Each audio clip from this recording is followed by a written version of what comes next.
Avant la mémoire, avant le souffle, avant qu'un nom ne soit jamais prononcé, il y a le silence. Dans l'obscurité de l'utérus, le cœur n'existe pas encore, seule la possibilité. Un seul amas de cellules dérive, inconscient qu'il s'apprête à devenir le moteur d'une vie entière. Jour après jour, ces cellules commencent à s'organiser, attirées par un ancien code biologique. Elles se plient, elles s'alignent. Puis quelque chose d'extraordinaire se produit. Un léger murmure électrique parcourt le tissu. Pas encore un battement, mais un signal venant du futur. Vers la 3e semaine, la structure se courbe pour former un tube primitif. Soudain, il se contracte.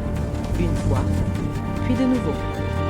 C'est le premier pouls, fragile, irrégulier et inarrêtable. Pour la première fois, le sang commence à circuler, transportant la vie à travers un corps encore en construction. Le tube se tord et se boucle comme un nœud cosmique, se remodelant avec une précision parfaite. Des chambres apparaissent, des valves se forment pour contrôler le flux. Artères et veines se ramifient, traçant les autoroutes de la survie. À chaque battement, le cœur réécrit le corps autour de lui, guidant la croissance du cerveau, des poumons et des os.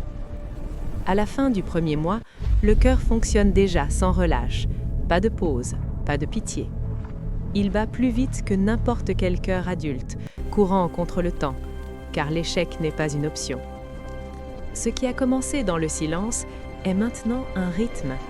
Ce qui a commencé par le hasard est maintenant un dessein. Avant que le monde n'entende jamais ce battement, il a déjà choisi de te maintenir en vie. Le cœur n'est pas là où la vie commence, il est là où la vie ose continuer pour la première fois.